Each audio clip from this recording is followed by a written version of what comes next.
Bonjour à tous! Il me fait plaisir aujourd'hui de prendre un moment pour vous partager mes petits trucs ou gros trucs, dépendant comment vous allez l'interpréter, comment vous allez le mettre en action dans votre vie aujourd'hui en étant écolo et grano. Pour les gens qui me connaissent, vous n'êtes pas surpris. Vous avez été beaucoup à me demander mes trucs pour faire le pain. J'ai développé dans les derniers mois cette envie de parfaire mon éducation de ce côté-là. Évidemment, je prétends pas avoir là, la science infuse, j'ai juste le goût de vous inspirer à reprendre le contrôle de votre cuisine. Puis évidemment, dans un cas de crise comme présentement, beaucoup de gens vont commencer à faire très attention à leurs moyens, plus retourner vers les sources, retourner à la base, retourner à nos recettes de grand-mère, retourner à nos trucs pour manger sainement mais à petit budget, comment éviter de sortir, donc travailler avec ce qu'on a à la maison. Aujourd'hui, c'est la première partie de ma mini-formation sur les pains. Évidemment, qu'est-ce qui est le fun, c'est que je vais parler de mon expérience, de mes débuts en fait, parce que je n'ai pas l'expérience d'un boulanger, mais bien juste le goût de partager avec tout le monde comment c'est facile et très très peu cher. Alors, on va commencer tout simplement en parlant des levures aujourd'hui. Demain, il va y avoir la deuxième partie où je vais vous cuire un pain, je vais vous préparer un pain et je vais tout simplement, même peut-être vous en montrer deux, une version très très facile que vous pouvez faire dès aujourd'hui et la version au levain que tant de personnes m'ont demandé. Alors, je vais vous donner mes trucs juste avant. Je vais démystifier qu'est-ce que c'est les levures, tout simplement parce que c'est très très complexe. Là, quand on regarde toutes nos options, on ne sait pas par où commencer. On va tout de suite commencer en disant la première sorte de levure qu'on va rencontrer, qu'on va entendre parler, qu'on va voir dans les livres, qu'on va voir sur les blogs, c'est la levure boulangère, qui est un champignon en fait. Qu'est-ce qui est le fun? C'est que c'est vivant, donc on aime manger vivant, c'est toujours mieux pour la santé. Je la connais très peu cette levure, tout simplement parce que, un, elle se vend pas en épicerie et deux, elle a une très très petite durée de vie, ce qui veut dire qu'on parle environ de 1 à 2 semaines. Donc, toujours un peu triste d'investir, mettons, et de ne pas pouvoir extensionner et donc devoir renouveler rapidement et plus souvent. Malheureusement, je ne suis pas accoutumée à travailler avec ça, mais je sais que c'est une très bonne base si vous avez accès à un boulanger qui peut vous la fournir. Ça peut être un composant intéressant. Moi, aujourd'hui, j'aime plus travailler avec ce que vous avez probablement déjà dans vos cuisines, comme on ne va pas vous demander de sortir davantage. Donc, probablement ce que vous allez retrouver dans votre cuisine déjà, c'est la levure traditionnelle, là, la fameuse probablement Fleischmann en contenant comme ça ou en sachet. Qu'est-ce qui est intéressant ici, c'est que vous allez pouvoir retrouver ça très très très facilement en épicerie. Il y en a une version qui est déjà à pain, il y en a une version à lever rapide. C'est très important que vous compreniez que ça c'est de la levure chimique. Donc c'est quoi la différence? Donc il y en a deux sortes. La levure qui est à action rapide peut être ajoutée directement dans nos recettes. Alors ça c'est très très simple. Vous allez la retrouver des recettes très très facilement sur les internets. La version traditionnelle est un peu plus intéressante parce qu'elle va avoir le temps de faire travailler le pain. Souvent, on va la mettre durant même toute une nuit de temps pour aller chercher un pain qui va avoir développé évidemment des saveurs, mais aussi des valeurs nutritives. Qu'est-ce qui est intéressant, par contre, si on veut l'utiliser tout de suite, on doit l'activer. C'est-à-dire, je vais vous montrer un plan de plus proche, qu'est-ce que ça va avoir l'air. Mais en fait, je vais la mettre avec de l'eau tiède et on va aller chercher le développer, là, dans le fond. Si elle mousse bien après quelques minutes, on sait que notre levure est active, donc on va avoir un pain qui va lever. Alors, j'avais ma collègue Sabrina ce matin qui a posté une photo d'un pain qui était plus comme une boule de plâtre, on aurait dit. Alors, j'ai eu des expériences comme ça aussi, ne t'inquiète pas, mais tranquillement, on prend l'expérience. Et c'est souvent avec quoi on va commencer parce qu'on en a sensiblement tous dans notre frigo. Donc demain, ou dans notre armoire, demain je vous montrerai un pain très simple à réaliser qui dans le fond va monter durant la nuit, que vous allez pouvoir partir demain soir avant de vous coucher. Et comme on a du temps ces temps-ci, ben au lever de le cuire tout simplement. Et qu'est-ce qui est intéressant ici, c'est qu'il y a quand même une longue longévité. On a quand même une date d'expiration plutôt longue, donc ce qui veut dire qu'elle va quand même se conserver de façon intéressante au frigo. Si vous dépassez la date, juste vraiment vous rappeler de tester si elle est encore active pour pas gaspiller dans le fond vos ingrédients. Et qu'est-ce que j'aurais le goût de vous dire avec ça, c'est que elle se congèle pour peut-être durer plus longtemps si vous n'êtes vraiment pas du type à vouloir faire votre pain sur une base régulière. À ce moment-là, elle va vraiment durer, là, on peut la garder 3-4 ans, il n'y a pas de problème. Encore une fois, juste la réhydrater pour voir si elle est encore active.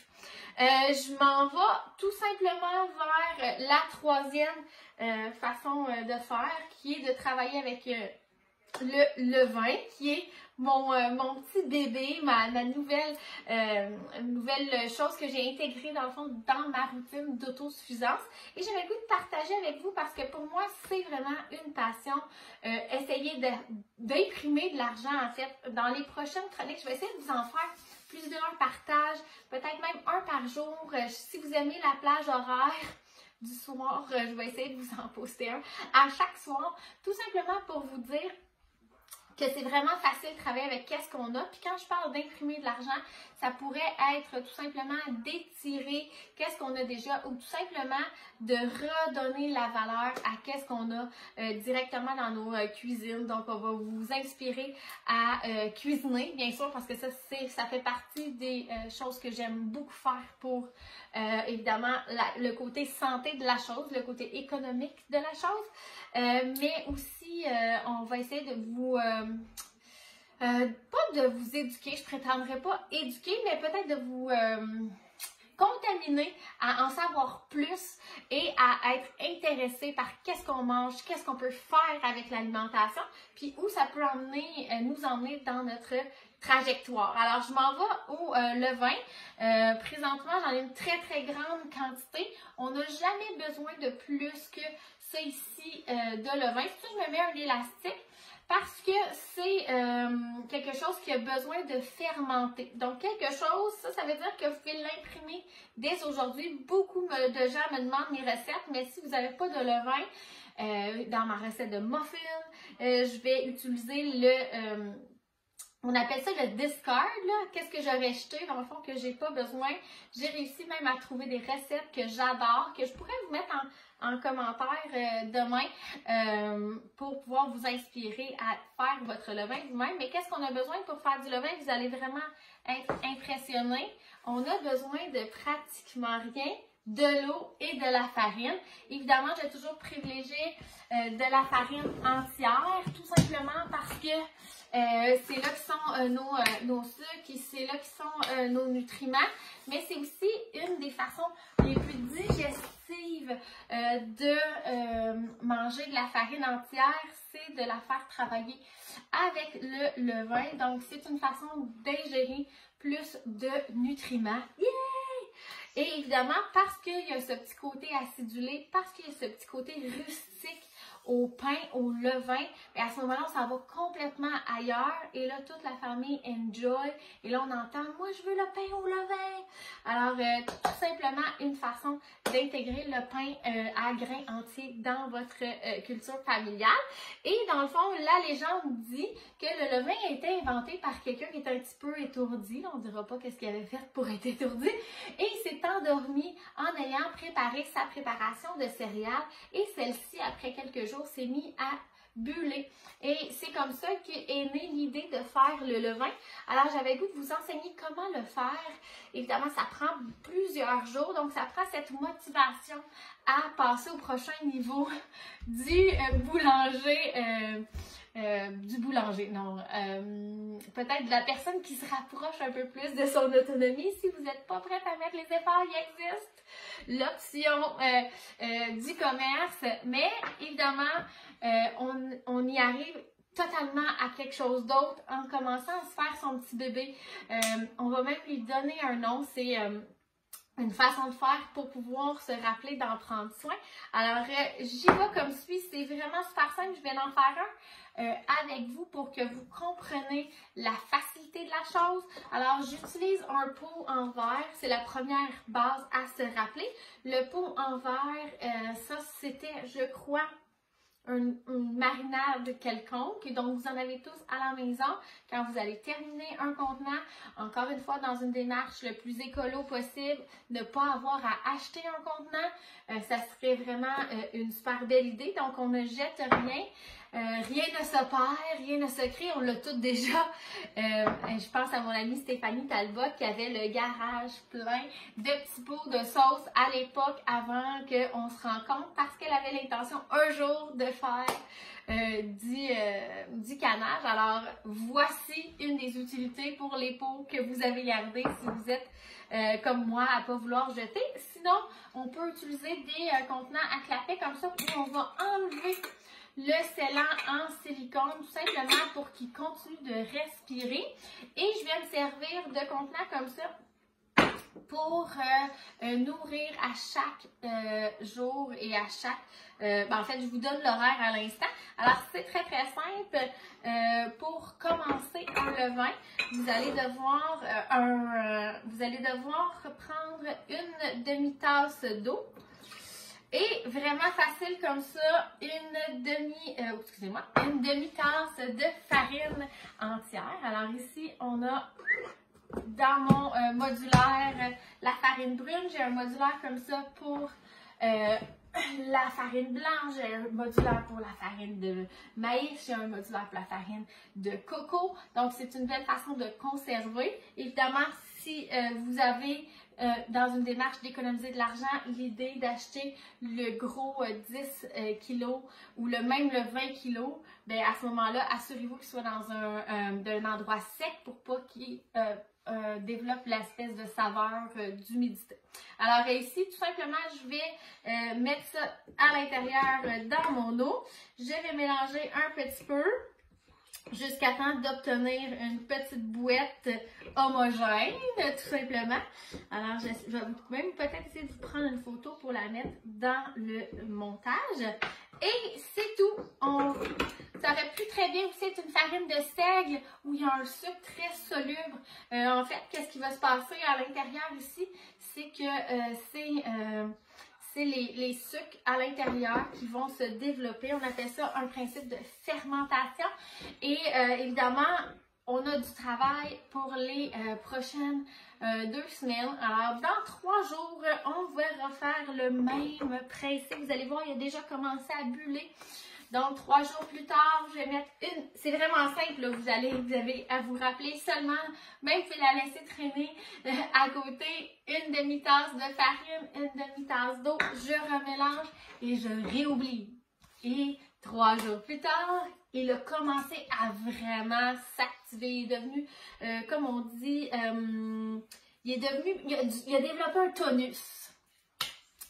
Et de ce tonus, on va tout simplement passer à la prochaine étape qui est, facile comme ça, d'aller rajouter on appelle ça, on va rentrer dans la phase de gavage aux 12 heures, une demi, aux 12 heures, une demi. Vous allez voir, vous allez dépasser l'élastique. Alors, vous pouvez vraiment vous débarrasser de cette partie qui aura pu sa justification. Encore une fois, dans les commentaires, je vais vous mettre une recette quoi faire avec le discard pour ne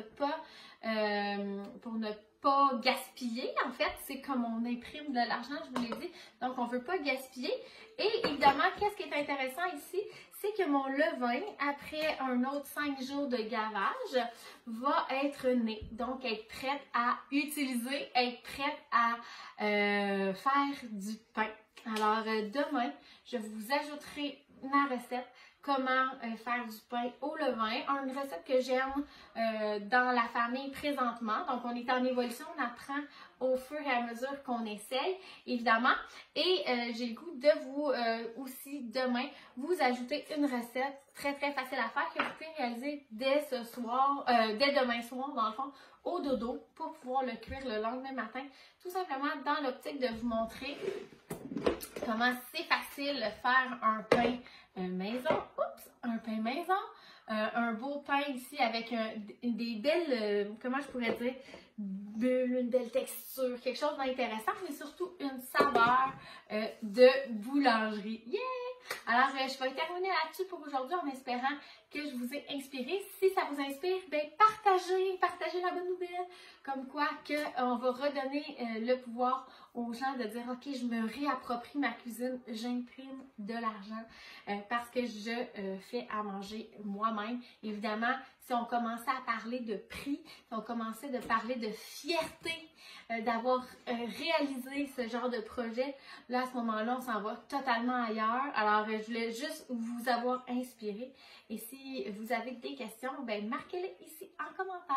Merci, bonne journée!